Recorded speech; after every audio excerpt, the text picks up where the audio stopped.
Tyler Gaskin, welcome to the platform, man. It's been a while. I've been waiting for a while just to meet you. I don't know a whole lot about you, so which makes it really exciting for me to ask you a lot of questions. I've heard a little bit of whispers here and there about you and your writing and so forth, but this is a brand new opportunity for me to meet you, and also for the audience to meet you. Those who don't know you, I'm pretty sure there's a lot of old heads that know you from back in the days. I think you had over 100 wins, 130 something, or more than Yeah, that, one probably. 134 or five or something like that. Yeah. So, I mean, those guys probably remember you from back in those days. But here's your chance, man. Go ahead and let's talk and tell the people a little bit about yourself.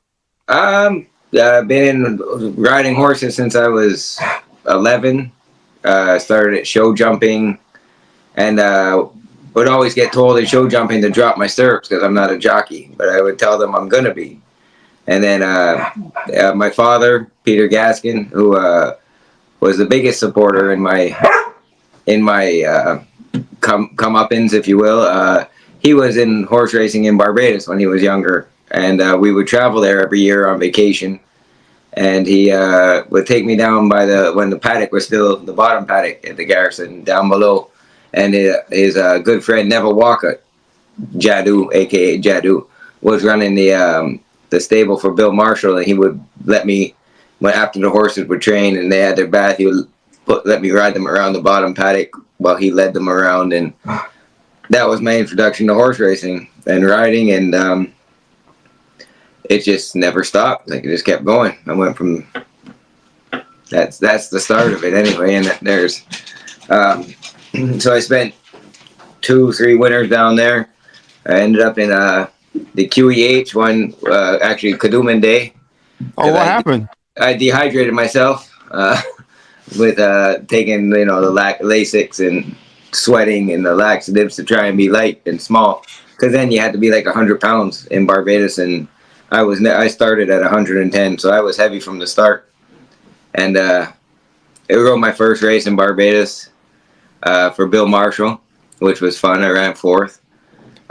Dave Griffith, who gallops for Mark Cassie now, galloped the horse, and he reminds me of it at least 4 times a year. That was fun, and then I came back up here for school. I went to when Quincy, Jamar, Ronaldo wasn't there, Anderson Trotman, and Desmond Bryant came up here and went out west. I went out west with them to Calgary. I rode 2 races. The first one I broke terribly, and the second one I clipped heels and went down in a spill. Went back to the jocks room and sold all my tax. Said, I'm not doing this ever again. Sold everything. I kept the money, and my dad paid for everything, so I made out like a bandit, right? And then, but then a week went by, and I was back at the track, and then time passed, and I tried my apprenticeship a couple times, like to be 106 pounds. And sorry, my dog barks. No, that's all right. 106 pounds and trying to tack 110, but I just couldn't keep it there. So then we were just having a lime at Patrick's and hanging out, and Simon was there back in their talking days, and Simon just said, dude, like, just wave your bug. Don't be an apprentice. Just go straight to being a journeyman and show them what you can do. So I did that. I waived my apprenticeship. I went to Fort Erie. Fort Erie was booming when they were running 4 or 5 days a week, and when the slot machines just came in, and I rode there for a couple years without my bug and had a little success. It was fun. That must have been brand new when Simon said, "Hey, look, you know what? Just ready for the bug." And you go ahead and you did that. And once you got down there, how was it? Did you start getting mounts better than when you were trying to keep the weight off and all that stuff, or how'd that work? No, when I first went to the stewards and I said I want to wave my bug, they said, "Why do you want to do that?" I said, "Well, because I can't do the weight." They said, "Well, keep your bug. Just tell the trainer that you're going to be overweight." I said, "That's a bad sales pitch. Like, I'm coming in telling you I'm an apprentice. I have no experience, but you're gonna have to waive the weights, and when you could just have a journeyman like Chris Griffith at the time, or Martin Ramirez, or any journeyman who's had the experience of riding races. So I said, if I just come in as a journeyman, they're not going to know that I'm supposed to be a bug, right? And then it was a matter of getting a chance to show that I could ride a little bit. And at first I was riding one a day, getting on 12, 13 in the morning, riding one a day. And I didn't have to look at the program to see what number I was. I just looked at the highest odds. That's me. And every time, and then, you know, you hit the board with some of them, and you keep picking away and hitting the board, and horses run good. And then Chris Tuttle was second leading trainer at the time. He said he was having trouble. Him and Lane Gilliforti were battling, and Chris and Martin Ramirez were back and forth on to who they rode for. So Chris said to my agent, "I will give him a shot because I need a guy that I know I can get." And first day he put me on 4. I win 4. Wow! In the same day? Yeah, all for him. Oh, So, man, that's crazy. Yeah, the first day, the first real break I got, it worked out to be a good break. Like he gave me a I don't know if it's the first day I rode for him, or I might have ridden one or won a couple for him, but the first day he put me on a bunch, I win 4 for him. And then it just kind of went from there. So I mean, after winning your first race, and you know, you start to get that feeling. What was that moment like for you? And did you at that point figure, you know what? Even though I can't keep the weight off, whatever, I'm going to try to go for this. Well, actually, my first win of my career was actually as an apprentice, and it was for Ted Holder at Fort Erie. Oh, okay. At Fort Erie, he put me on a horse, and yeah, he was my first trainer I ever won for. So that was a sign I could ride a little bit, because you know, if you can win for Ted, you got a little talent. Just kidding, Ted. Just kidding, Ted. But, Tyler, you may need to explain that a little bit more, because you know, I mean, people may know what you're talking about, but you got to tell me. You got to break it down. No, that's just teasing Ted. That's just taking a little shot at my friend. That's all that is. Yeah, no, it was nice of him to put me on. Got lucky one there, but again, I tacked 110 that day, and I just couldn't sustain keeping my weight down that light. So, but I mean, when you're there's no feeling, especially if you love horse racing and you love to ride and you're a jockey. There's nothing better than being on a live horse that's running, and especially if you're kind of buddies with the other guys in the race and you can talk crap to each other, like when you're, you know, during the race or when you're going by or whatever. And, you know, but the whole feeling, the whole experience that's why you do it. That's why jockeys stay, suffer, diet, lose weight, because it's a hell of a feeling. Is that one of your traits as when you were a jockey or a person just riding horses, like to speak and like to trash talk a little bit when you're out there? It seems to me every time I see you, like you're always having fun. Yeah, well, that's a big key to dealing with high strung horses is try to be relaxed, try to be calm, make it a pleasurable experience for them. I'm a huge believer that a happy horse is a running horse. You have a horse happy and fit, they will run as hard as they can for you every time. That's my goal as a rider, is to keep them happy. And how do you keep something happy? Is by trying to be happy yourself, right? It's, you know, have fun and keep them relaxed, but, you know, still do your job properly. Right? I mean, yeah, I agree. I mean, those are strong points. And, you know, throughout the years, being around, you work at the track for 31 years, you said? Yeah, this is my 31st year. And, you know, I'm pretty sure, you know, as just being around the track and working in probably different jobs, what's the most exciting kind of venture that you've been on so far in those 31 years? Because 31 years, you know, doing something, you know, it must be a lot of ups and downs in between there. Oh, yeah, but you learn to, you know that up here is good, but there's going to be a level off or a crash. So you learn to kind of keep yourself, it's you got to enjoy the good times, but understand that it's not always going to be good times. But my best ventures would be I went to Japan twice for horse racing. That was pretty, And that was cool. what did you do when you were going to Japan for horse racing? So we know. I was exercising two different horses that went for two different races for Ian Black, and the horses were invited to go over there and race. One in the Tokyo. What the hell was the name of the race? No, the Japan Cup, and the other one was in the sprint race. What was that? With Rahy's attorney? Rahy's attorney. I galloped him, and then actually my wife and I, she used to groom 50 proof, and we went for the Japan Cup with 50 proof. No way. 50 Yeah. proof. I remember that horse. Yeah. Those were fun. Those were. I had a lot. I mean, a lot of experiences. I rode a race at Keeneland, which was cool to be in a race with Pat Day and Craig Perrette, Robbie Alvarado. All the big names. I got to ride there. Win some races, and it's just Finger Lakes, but it's still New York. Just getting to do it, and being a little bit, having a little success at it. As much as I needed to satisfy my taste buds. I was speaking with one of the guys who work in the back stretch, and they said back in the days, they remember, going from track to track, especially in the winter. They start one area, and then they start making their way all the way across the U.S., and then they'll end up right back here at Woodbine.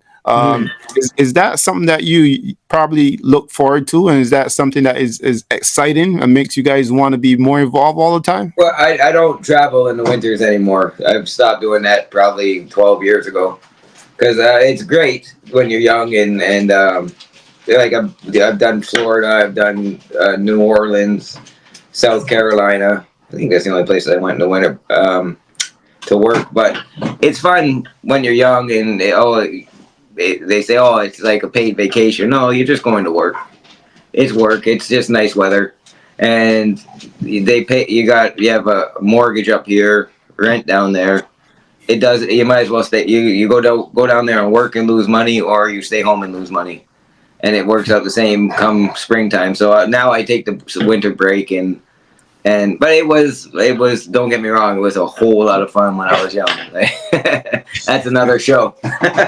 well, we can dive right into that. I mean, if your wife is not watching or anything, you might want to tell me a little bit about that.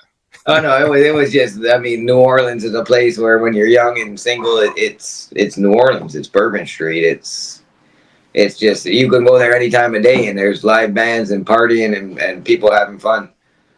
And Florida, Ocala was with all the boys. We all stayed in the same complex. 4 of us shared a house. So Saturday night was, excuse me, Saturday night was party time. And just good times. I mean, just living, right? And I probably would like to hear a story from one of those days back down there in New Orleans. You can probably tell me. You don't have to get too crazy, but I would love to hear one of the good stories. oh, one of my favorites is a jockey friend of mine was out with us, and we were in Bourbon Street, and we were partying and having a good time, and it's time to go home, and we're trying to get a cab, and he's in a bright yellow shirt, sweater, and gray pants. And I'm not going to call his name out because he's actually... Anyhow. And we're trying to get a cab, and this cab goes by, and he takes off like a shot. Zoom! All you see is this yellow flash. I mean, because we're laughing and joking, and he's gone after the van, and we're cheering him on and this, that, and he finally catches up to the taxi, and he's out of service. So it was just one of the funniest moments, funniest PG moments that it was just one of those you had to be there, but it was fun. Like the Mardi Gras parades, the floats, them throwing their beads, and of course everyone knows what the women do to get beads, so that's all. It's just there. That's just happening, and you're from Canada or Barbados, wherever you're from, and you're kind of like this is real life. Like this actually happened, and the girls doing their thing, and they go, wow. I mean, to be 19, 20, and down there, it was fun. Now, you said you're married and you settled down now. You don't do that much moving around. You just, you do your business at the track and go home or whatever you do Yeah, outside of work. Um, do you have any kids? And if you had kids, would you encourage them to be a jockey? I have two daughters, and absolutely not. It's just, I mean, not here anyway. The the racing is so unsure in Toronto, Canada now. Like, there's no real. I mean, Woodbine's doing all right, but there's the future of it is questionable. So I would prefer them to. They're not really in horsey girls anyway, so. But I would never discourage my kid from doing whatever they had interested in. If they really, really wanted to, they would make daddy do it. You know what I mean? Like it wouldn't. No, fair enough. Yeah. You mentioned, the uncertainty of the racing here in Canada because, Woodbine takes the full share of popularity and, big purses and so forth. What have you seen over the years, in terms of, the racing population? You have Fort Erie that was doing pretty okay at one time. Not as good as Woodbine, but, it's still there. The years I was riding there, Fort Erie was kicking. Like, I mean, 5 days a week, every other week, and full cards. Like it was a racetrack. It wasn't just the little. All the barns were full. It was. It's just such a shame that the casino doesn't benefit the horse people anymore. That there wasn't a deal that they get, because when they first put the slots in, horse people, from what I understand, is the horse racing got a percentage of the income, and then when the deal was up, they said no, we're going to keep the slot money, and we'll fund you so much a year. You know what I mean? That's from what I understand. I could be wrong. If I am, somebody can correct me. That's fine. But it's just, and the Ontario Sire program, they got rid of that. That was getting people to invest in Canadian racing because the pots were good for Ontario Sires, and now all of a sudden you're getting owners going, well, shoot, I can go up there and run for 120,000 with an Ontario Sire. So that and it was the Ontario Sire program was great.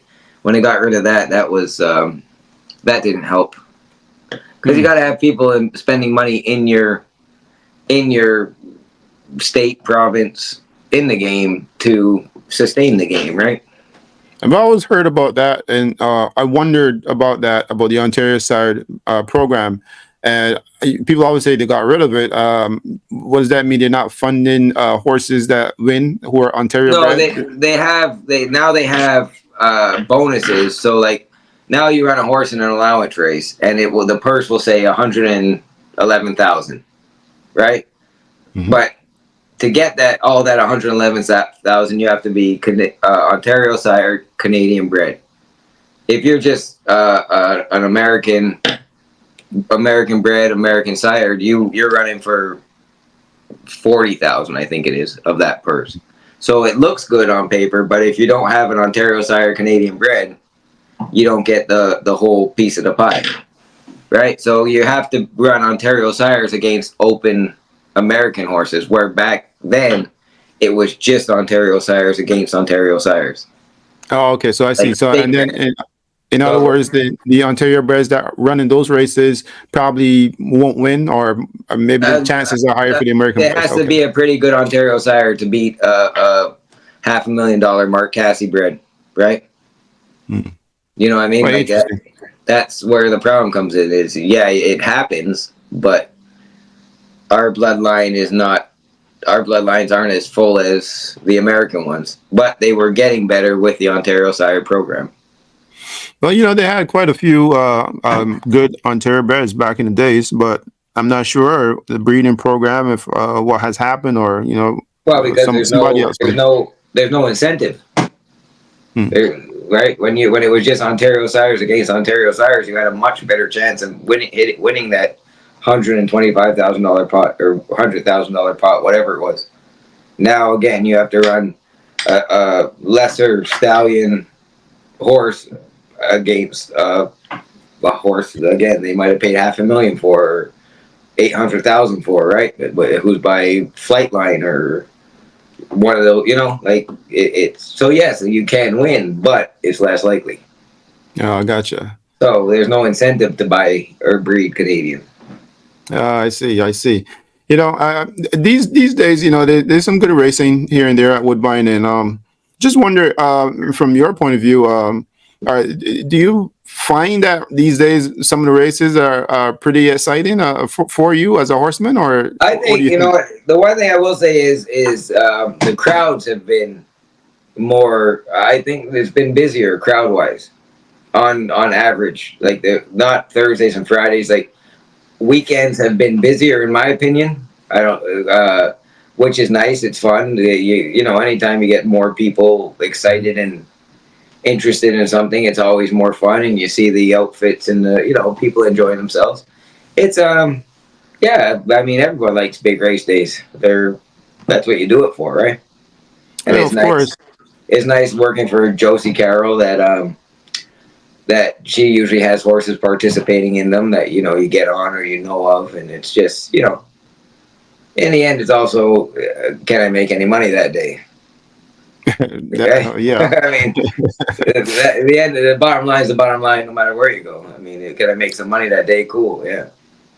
Yeah, most definitely. Over the years, you've probably watched. I mean, 31 years is quite a few years at the track, right? So Yeah, over the years, you've seen jockeys grow. You've seen Patrick go from a little boy, growing into yeah, the full staunch man now.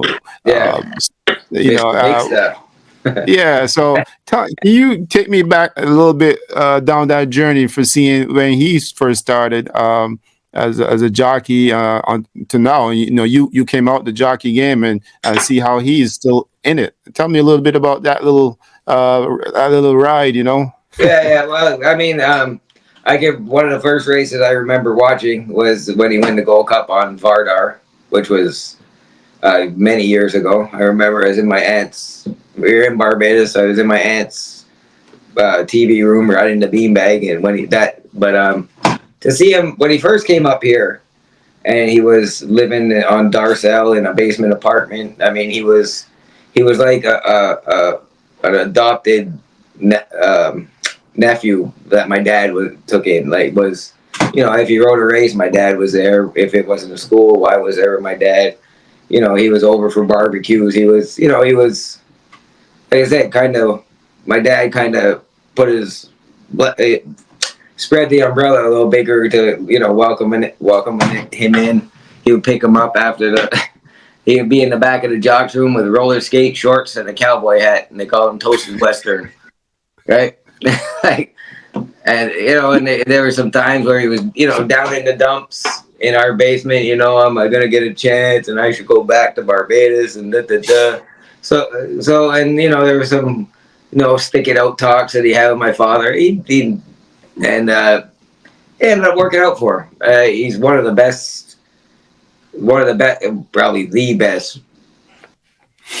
Yeah, probably the best person I've ever seen on a horse, like balance wise, and just the shit he doesn't make sense. He's born bred horse racing. That's what he lives for. That's what he'll do till he can't do. But to see him along the way, like when he won his first Queen's Plate, I was working on the gate, and I was walking down the track as he was coming down the lane, and he gave me the wheel, and I was yelling, you got them," and he gave me the wheel, and it's to be all part of that, and little things along the way. And then I was his agent for 2 years. Um, You were his agent. I was his agent for 2 years. Yeah. Can you tell me a little bit about that? Uh, Just trying to get horses for this man. well, I was 25. It was the year after he won the Triple Crown. So I got So that set. must be easy for you then. Well, I'm 25 years old. You got to understand this, right? I'm 25 years old. I'm in Ocala, Florida, exercising horses. My mom, I called my parents, would talk. Oh, Patrick called. He's looking for you. All right. I think nothing of it. I'm just, go on with the, call my parents again to say hi to Patrick. Called again. He's looking for you. He's in Miami in Gulfstream, right? So all right. Well, I'm going down there next week. I'll see him when I get there. I don't know what he wants. Like maybe just in Florida. Anyhow, I get to Florida.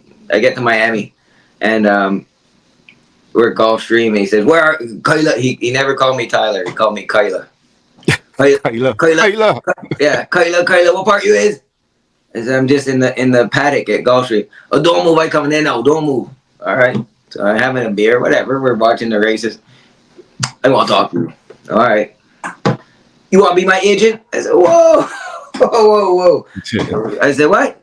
He just won the championship and the Triple Crown and Tom Patton was going to be my agent. Like we were all tightly knit. Like we got picked, like, family pictures in our basement at barbecues when nobody was anybody. They were all just trying to get their break, right? And so I'm like, what happened with Tom? Me and Tom, I go with Tom. You want to be my agent? I said, well, that's a big. I'm 25 years old, right? The generation of trainers were grown ass men who have been training longer than I've been alive. So, right now, I got to take on the role of going into their office. They don't want to see a 25-year-old punk come into their office and try and talk. You know what I mean? Like it's But you especially in. tried though. You Oh no, tried. I did it, but I told him, I said, you gotta give me a few days to think about it, and I did it, and we did fine. We would have won the championship, but he was in his heyday and didn't really like coming to work in the mornings and putting in the added effort. That was the year Emma won it with her bug, and Corey Fraser was second, beat I us remember by those days. yeah, she beat us by 22 wins, and that's with him not really putting in the come to work effort that he tends to put in nowadays. But it was all right at times. It was tough at times because he has his opinion, and it it's all right. I mean, the good thing was I could work horses that he didn't want to work, or so I could do his morning job, and like so he could go to Mark Cassie and do two, and I could go here and do two, so we could keep horses for races and not just be stuck. We're first call for Cassie, but it's the other little races you got to pick up to help you to make up the rest of the race book, right? So yeah, it was good for a little bit, but then he got a personal assistant that as his agent I had to call to make an appointment to talk to Patrick. I said, this is ridiculous. I'm your agent. I gotta call your assistant to talk to you. And then yeah, he just it was all right without Sounds. being without I ain't gonna, I mean I'm not gonna just tell my side and Well, why he's not. not? Why? I mean, why not tell Well, your side? I mean it's I got fired for working too many horses for us for being too busy for our business. Like he didn't want me working horses. He'd rather me walking around. But I'm covering the work that you don't want to come and do, Hmm. right? And at the time, and probably still to this day, his confidence in owners just wanting to hear that they have Patrick Husbands on their horse is is why why a lot of people want to try and just to tell them they have Patrick on. Bro, I'm just trying to get us on horses that can win. That's my job, and that's all I'm trying to do. If the horse can win and they get to say they have Patrick Husbands on, well, everybody's happy. But because it was a smaller trainer at the time, I don't ride for those people. I see. They could win races. Why not? Right?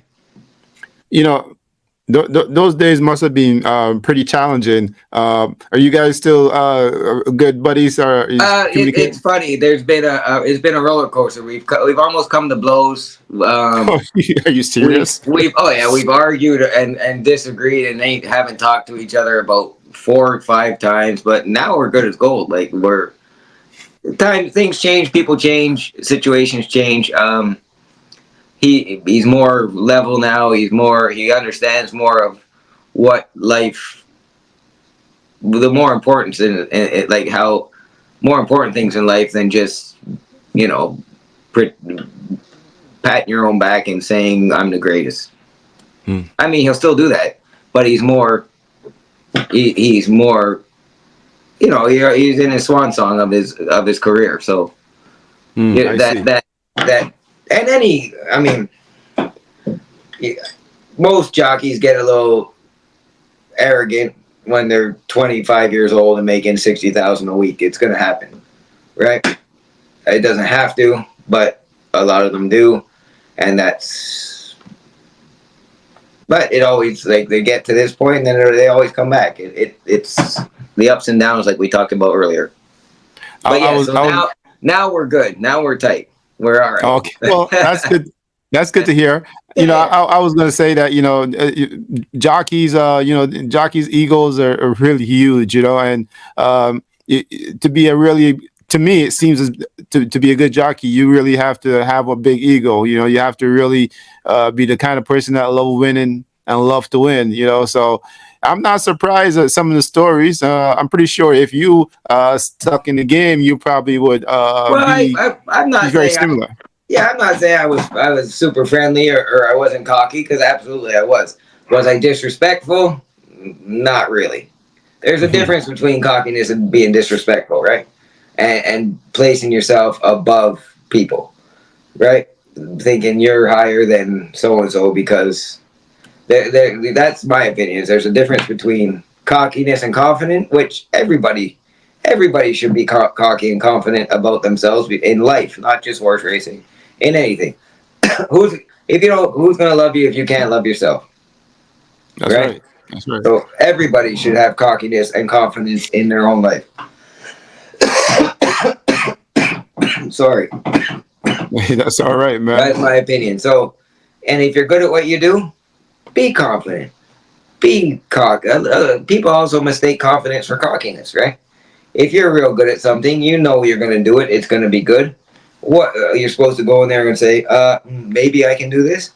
No, you go and say, yeah, no problem, I'll do it. Yeah, most definitely. Right. So Oh, people definitely. confuse that, but disrespectful is different than both of those. And disrespect is just when you do that extra little thing that is belittling someone or looking, like it's coming from above them, or you think you're, just stuff like that. Think because you Have you got the seen back. that? Oh, all day, every day. People Man, do that all day, every day. And it's not just horse racing; it's everything, right? Anyone that money, power breeds arrogance and ignorance. yeah, I guess it must be, especially in these times, people who do that could be very easily shown up because, with technology and also people talking and stuff like that, people are a lot more open these days. So I think people should be a little bit more mindful of Well, situations but like that. that's the whole thing. Is a different time, different era. If I had some of the things on camera that I've seen, heard, or even I've done that were on camera, seen, heard. I mean, it changes a whole bunch of stuff, and I'm glad I grew up in the no camera era. But there's situations we've been in that no cameras were there, and that's a good thing. That's right. Nothing too bad. Nothing to do with nothing like P Diddy stuff, just so you know, but just like party things, like going at clubs and stuff like Well, that. I guess that P Diddy stuff is Yeah, still a that's rumor. just a no Some Diddy. of it, You gotta put the no Diddy in there nowadays because that's yeah.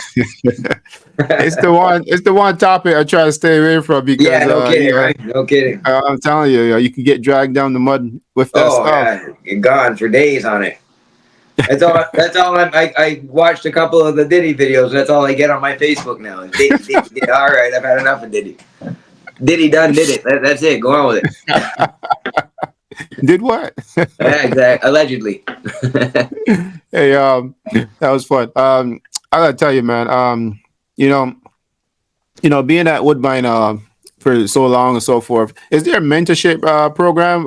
You guys can mentor young jocks coming up because jockeys sometimes you start riding 12, 13 years old, and by the time they reach 16, 17, they can ride pretty well, and when they start making money, that goes a different direction. Is there a mentorship program that maybe you There, guys have there? there isn't one like specifically set up for that, but there's the problem is you try to start help. You see a young rider that's trying to learn and being there. Now they don't even know that I rode. Like the kids coming in now have no idea I was even a jockey. Never mind, do they know that I did something that Patrick didn't do, Cable didn't do.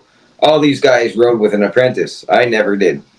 Right? So that's the one thing I can say is I did something you guys never did. Right? But you start to help them. You start to, try to show them a few things. Then they get too many other people in their ears that haven't been through it, aren't really good at riding horses, but they're there and they get them around, so they think they're good at it. And again, here comes cockiness and confidence. Is I know I'm good at what I do, and that. So you try to help them, and other people get in their ears, and they just, oh no, you're good. You know what you're doing. Don't worry, you'll be the best. And they stop listening to you. They start telling you, I know, I know, I know. All right, I learned my I know lesson early. Patrick actually showed me something that when I was 16, was trying to show me something, and I said, I know, I do that. And he went to my dad. He said, the one thing I don't like is he told me I know. And from then on, from that, I was like, oh, I wasn't saying it to be to say like I was just trying to talk about what we're. But I said I know, which makes sense. It sounds like I don't need your help, right? Right. Exactly. And 3 years ago, 3 or 4 years ago, I finally got done what he showed me when I was 16. Finally got it to work, and I went and I said, remember that thing you told me when I was 16 about crossing your thumbs? I finally got it to work. It took me 28 years, whatever, 27 years to get it. And I said, when I did it, I went, that's what he was talking about. So that's, if you're willing to remember and take advice, yeah, guys who have been there will help anybody. As soon as you start with the I knows, you're on your own. You'll crash and burn like the rest of them. I get the feeling that in horse racing, a lot of times, it's really, every man for themselves. Even though, it's a jockey colony with guys in the jocks room and so forth. Once you get out there, is like you're for yourself. No one really. You'd be lucky if someone really actually bring you along. I get that kind of feeling. At least that's what I feel. Well, it has to be that way. I mean, if who's gonna teach you to go out there and beat them, right? I show you all my tricks. Now you're beating me. Well, that's my money you're taking. Yeah, that must be Right? pretty hard, pretty tough. So what they tend to do is like apprentice riders will always put themselves in bad spots, right? Because they're new and it's just a learning curve, and there's no other way to learn than go out there. So they'll end up in bad spots, and guys will, watch the video with them and say, you can't be here.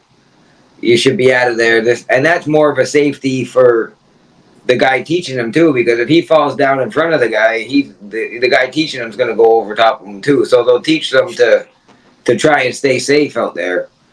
But in the actual riding part, they don't really, I mean, there's nobody that really helps because you're just teaching them to go cut your own throat. So why would you, right? I'm not going to hand you a knife to cut my throat.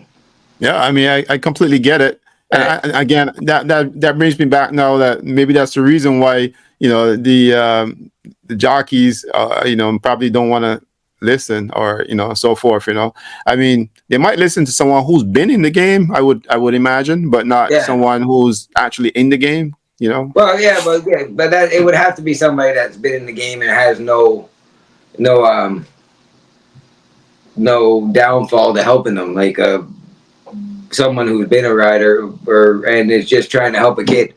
You know what I mean? Like take the money and you're just trying to help a kid achieve something a goal. Like sometimes you have to take the monetary value out of things just to help someone in life or help see someone do good, and all you need is when they do good for them to say, hey, thanks. You know, Yeah. that's worth as much as, if not more than that $200 you're gonna make that's gonna be spent and you won't even know where it went. Like I said, first of all, my dad, huge supporter. Neville Walker, Jadu, rest in peace. He was a huge part of why I got to where I am. My uncle Philip Strawn in Barbados, he used to pick me up and bring me to the garrison in the morning so I could exercise. My man Carlos Grant, who used to save one horse for me every morning. The boys would be, let me get on it. No, I'm waiting for my jockey. My jockey's outside, and he would wait for me to get on this one horse. And then here in Canada, Mr. Colburn, Gordy Colburn, was the first job I had at Woodbine, and he's one of the nicest men you'll ever meet in your life. Oh, Mr. Colbert. Colburn, Oh, Colbert. Gordy, Okay. yeah, Gordy Colburn, and we took a perfectly healthy white Canadian man and turned him into a man that shops on Swan Street and buys suits downtown Barbados and turned him right into an island boy. He's a great man, friendly. I mean, one of the greatest men you'll ever meet. But those were the people that helped me out the most to help me get started and into my career and my journey, if you will. Can I use that name on this show? You can use whatever you want. I'm just playing. I guess you're referring to the talk show about journeys. Yeah. Hey, don't worry, man. I ain't got no beef with Sean or Leroy. No, I hear you. They're doing their thing. Yeah. We've moved on since that time. Yeah. That was just a little joke, little fun. I like to play on words if I can, right? Well, that's beautiful. I like to do the same thing too. Yeah. Yeah. So being at the track, and I've seen you dabble in a bit of media too as well. Is that something that you would like to go into as well? I would love to give an opinion on racing or stuff, because I've done every angle of it. I've worked on the gate. I've worked in the jocks room. I've galloped horses. I've been a jockey. I've been an agent. Like I know how the game works. Like it's a chess game that you have to play right, or you could be down the road and forgot about. Right? It's about playing the chess game. Excuse me, properly, and just sometimes being seen and other times not being. So, but I don't know how to explain it, right? But yeah, I would like to broadcasting or media. I would like to be able to talk about, like, on a big race day or anything like that, because a lot of times you hear people doing the pre-show that have never been in a race. They've never even worked a horse or gone in the gate, and they're giving opinions on what they think happened or what the jockey should have done, and you've never been out there, so you can't say what you think. You can have an opinion, but it shouldn't be being broadcast for people that take I in gotcha. and I completely understand. It's interesting you say that, Tyler, because Woodbine is probably the biggest one here, and there's no real competition. I think there might be a chance for. You got Bet365 and those kind of people who are around in the U.S. You got all the betting sites and gambling opportunities. So people create shows out of the sport. But to me, it seems like Woodbine really it's just jobs at Woodbine. So obviously people will have jobs at Woodbine, but they're not really encouraging the whole gambling part of the sport, which is a huge part of the industry, or a huge part of the sport, right? So having people like yourself on board is a great opportunity. Who influence people, say things that people want to hear and stuff like that, right? Because they know your experience. Well, then let's start a show. Well, let's get some funding. So you got to crawl before you walk, but you can start, right? It's just it's just being able to give the opinion on jockey error, sometimes horse error, like stewards bad calls, stuff like that in racing that gets. I personally think the stewards should have to uh, record and explain their decision, because it's not. It's this guy gets one thing and the same thing happens, and this guy gets something different. I don't. I don't think our stewards are extremely accurate here. Well, Just an opinion. I hear a lot of stuff. I hear a lot of stuff from people, onlookers, people asking questions of how stewards would come to those decisions. I've also saw questionable events where people are not taken down, which is Hundred really percent. controversial. If you think people aren't watching, you got to be kidding me. Not to criticize anyone or anything, but people do comment on these things. People who are out there. So Yeah, that's the part of the game that people really get really irritated with in horse and racing. and the biggest thing here is there's no governing body watching them. Like if you appeal their call, you go up in front of them to explain why you appealed it. Well, I mean, you can go to an outside court after and try to fight it there, but again, you're dealing with people who aren't in the game, right? So you're trying to explain the rules to people who, and it's simple if you're in the game, but it's confusing as hell if you're not, Well, right? that's for sure. Yeah. So that's a problem I think here is the inconsistent calls. I always felt, Tyler, I always felt like being a steward probably is a little bit complicated because, before I learned a little bit more about behind the scenes, you start, people start telling me things like the trainers, owners influence obviously decisions, not by saying anything, but it seems like there's a big part where they're pretty much heavily influenced by a guy with a really huge outfit. Compared to a guy that has one or two horses, and they always. I mean, these are the words from people like who you think is going to win. That exactly. They're not taking Gary Barber down and Mark Cassie for um, a A smaller smaller guy. guy, and a smaller rider. Like it'd have to be blatantly obvious and like unquestionable for that to happen. Yeah, so those are some of the stories I hear, man, and those are things that I guess And questionable. I just use Barber and Cassie because they're big. That was not meant to be directed at anybody. It was just a big trainer and a big owner that I. Oh, completely understood. But I don't. I I guess you don't. want to clear that up. I'm not taking shots at Mark or Barber or anything. They great for the game. It's just that those were the two ones that popped in my head. Yeah, So I got you. Well, I understand what you mean, but I guess you want to clear that up so that yeah, I just in don't want case anybody somebody. saying Tyler said this and Tyler said that. Tyler, it's just you. It was just an example. That most Right. definitely. So I guess you popping on maybe perhaps Woodbine maybe would probably just call you up and say, hey, like, you want to do a few spots here and there, you be a guest. I think that'd be really exciting. Yeah, but they got my phone number. I work for them, so they know how to get a hold of me.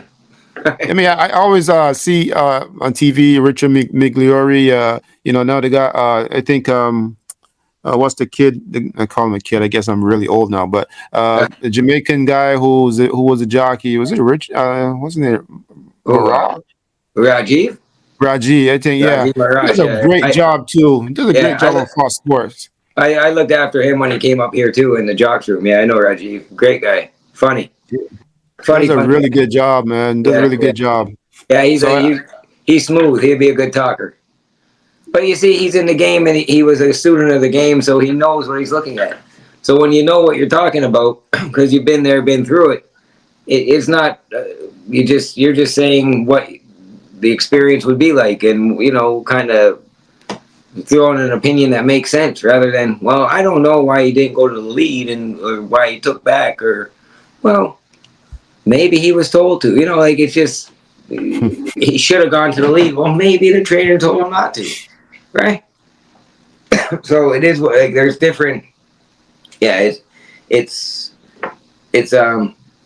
it'd be better if they had some experience. People Yeah. talking. That's all. I want to But ask you don't get that. me wrong. I'm not saying take Jeff and Jeff doesn't been there for years. People love Jeff. People love Elisa. It's just to have how they have two people like that and Jerry Bailey sitting there talking in the states, like in the big races. They have Bailey sitting next to two commentators. Again, not saying I'm Jerry Bailey, but at least Bailey's been a jockey and can speak on the jockey part, right? Well, They I agree with you. because a handicapper, I am not. I am not a form reader. I am not a this horse. I can kind of get by, but I'm not a top. I'm not a handicapper. I'm not.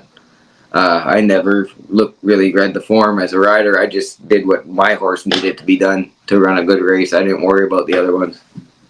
No. Well, I want to ask you something there along those lines because you touched on maybe when a jockey goes out there, perhaps the trainer did give him some instructions or give her some instructions. Is that something that you figured the good or the top, I guess, trainers do? They give you actually tell you because a lot of times trainers say they don't tell the jockey what to do. I find that quite interesting. No, As a coach, you want to instruct the players what to do. it's yeah. I mean, it's a lot of people have just been in the game long enough that they realize you can have a plan and then it goes right out the window. So, but though, as much as they say they don't give them instructions, they won't tell them sit 3 lengths back and then move at the at the half-mile pole and then move it. But they will tell them, stay close. Even the ones that say they don't give instructions, they'll tell them, be close. Hmm.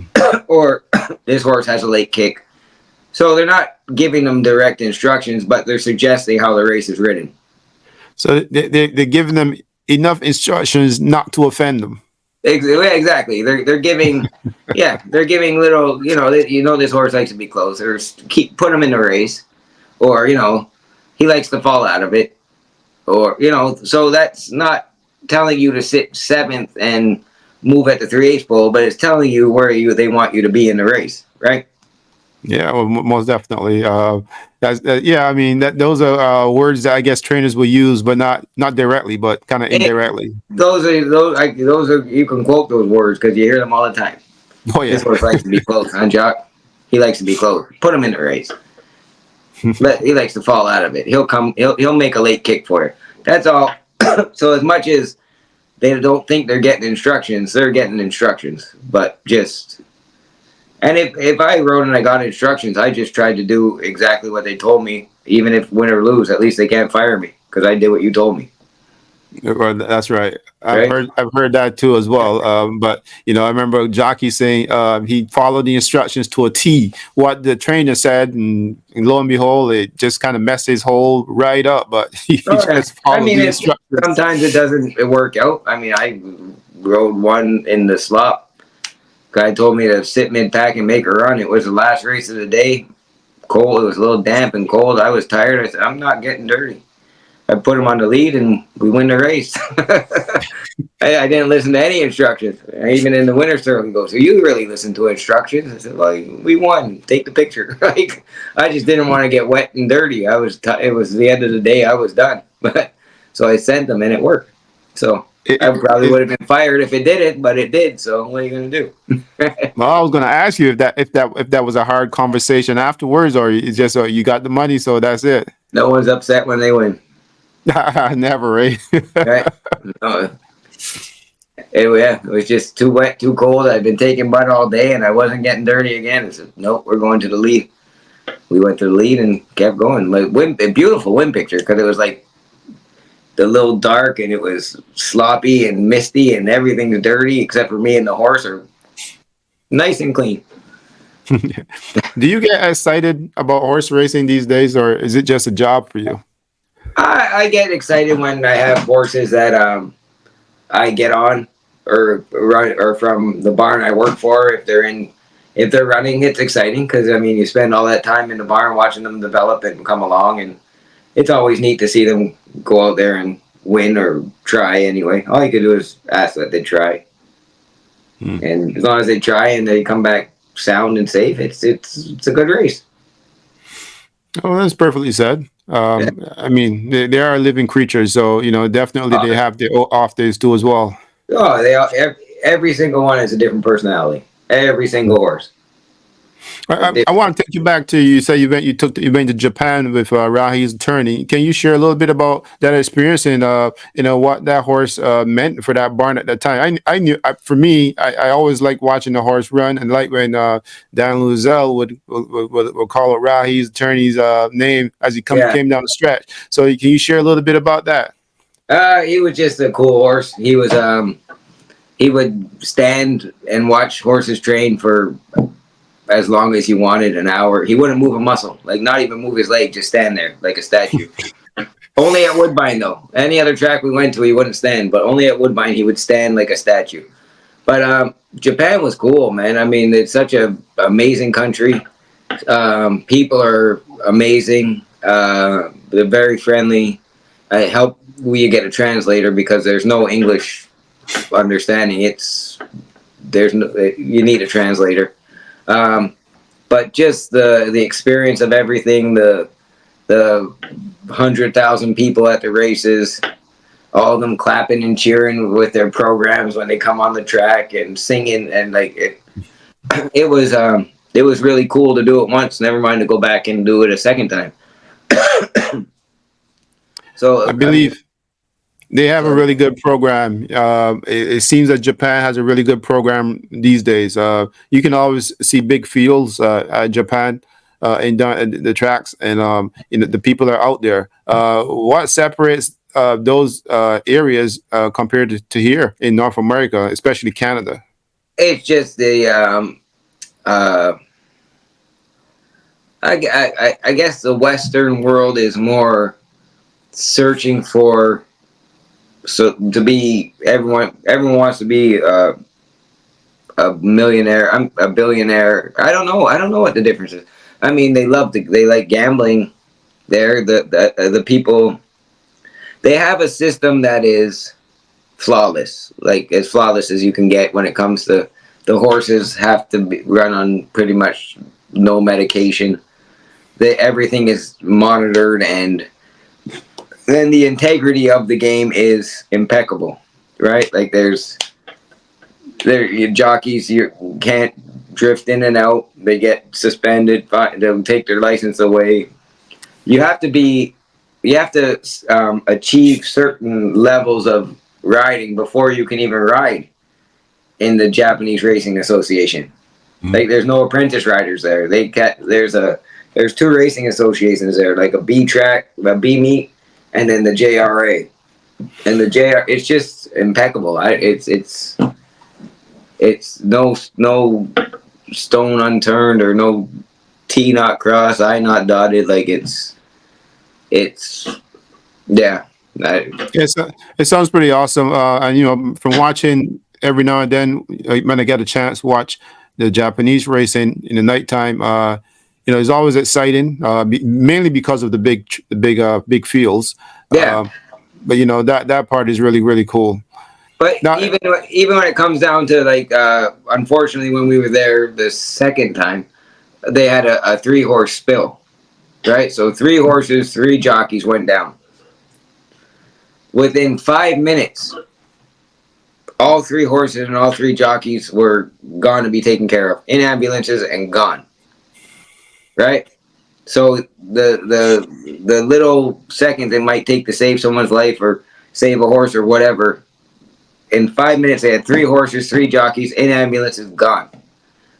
Here they got the. I mean, it's they got two ambulances, but they can't leave the ground. Like it's just the efficiency of their system is what helps them succeed. That and I don't know how they get funding, but obviously they have the money behind them to support it, right? well, I figure that must be a very cultural thing. Based on amongst Asians. I mean, they really do pride themselves in in speed, efficiency, stuff Yeah, like that, right? Here, we play a lot of politics here in North America. So, that's to me, I find that's the biggest difference, right? So, yeah, someone maybe from that world will have to come and explain that to us a little bit more deeper. I think so. yeah, yeah. I just know it was very efficient. It was very clean. It was very well organized, and for me, it was just a hell of a life experience. It was cool. You know what? Maybe now that we've put the word out there, you probably did already also, but just so that, Woodbine or whoever is out there could call you up and say, you want to do a guest spot. I think that'd be pretty cool. I think you would be actually pretty good at it. I would enjoy that. That'd be fun. Now, do That you would be work in the cool. afternoons too as well? Yeah, I work in the. I'm a valet in the jocks room. So, I mean, that would take you away from that valet job, but Well, no, I it'd could be pretty just cool. I could have my suit right there in the room. I could put it on, do my spot, and go do the valet thing. Yeah, I've well, also I've I also can been an see. outrider. I've done the ponying. The guys in the red suit and shirts where I Yeah, had to did. I've done that in the afternoons from the jocks room. Like I'm like a Swiss Army knife, baby. Whatever you need, I sounds to got me it. like you're lobbying for a new position here, No, no, Kyla. no. I like my valet job. My valet job is that's a good one. Especially when Kazushi's here, it's real good. Tell me about that. Tell me about being a valet for the jockeys. Do you guys get some commission when these guys win Yeah, too as well? we get a percentage of what they make, which is if you have a guy that's winning, like big races or winning 5 6 a week, like it works out to be a pretty good chunk of change. So that's the benefit to the jocks room. You get, you also have benefits and pension and all that. But if you have jockeys that are in there that are winning, you do all right. Yeah, that's pretty cool. I'm learning a lot from you guys, and to me, it's really interesting. And I always say it's good because then it increases the competition. Everyone then wants to do better. No one wants to just go to work and figure there's no incentive being here. So it's really good Well, that you can yeah, share that information. yeah, yeah. It always helps when you have a chance to make some of the money, like we talked about earlier, right? Yeah, It's well, most definitely. What's the best horse you've ridden back in the days? as a jockey Yeah, as a or jockey. as a jockey. Well, the one stake race I won, the horse's name was Get Down Wolfie. Get down, Wolfie. Yeah, yeah. And as a exercise rider, what's the best horse you've ridden? Best, I would have to say Rahy's attorney. Yeah, pretty cool. He was my he was cool. Yeah, he was fun. He was my first real big one, like the first grade one winner. Oh, yeah, I think the first grade one winner I galloped and traveled around with, and oh no, Milwaukee Brew, I galloped him too when he won Wow, the Ohio Derby. So that's pretty he was cool. cool too. Remember that horse Yeah, too as well. yeah, Milwaukee. Yeah, I galloped both of them. Um, I- Is there yeah, anything? Is there anything you would change at all? if I could go back and talk to my younger self, it would just be stay more disciplined, and I would have ridden for longer. Hmm. That's all. Like it was. See, the era I grew up around, the riders were you drink your beer, you party, you do this that, you go in the sauna, you lose your weight, and you live the tough life, like a cowboy tough life, right? That's the guys I watched growing up. Now you have all these fitness people and fitness apps and motivation stuff to keep yourself fit. And like I work out 6 days a week now. If I did this when I was 20, I'd be riding. I would have ridden for 10 more years instead of getting done, going taking a nap, and then going have a few beers and some chicken wings. You know what I mean? If you just dedicate yourself more towards it, that's what I would tell myself. If I could change anything other than that, nah, it's all good. Everything. I'm at home now with my wife and two amazing kids because of the path that I took. Yeah, that's pretty Right? cool. I think at least you sharing that information will help some younger people. And your words are very wise. Never ever think that your words are not going somewhere. There's a young jockey out there who will hear you and probably take those words and use them properly. Well, that's just over time. But again, like I said, if I took a different path, I don't everything lines up the way it's supposed to. Like I said, I got two little girls upstairs, and we're good. So would I change anything for the riding side? That's all I would say. But for life, no, I wouldn't change anything. That's pretty cool. Well, let's do this again another time. This is really awesome. Maybe we should get back and talk a little bit more, do a part two at some point down the line. Yeah, I'm here, bro. I'm in.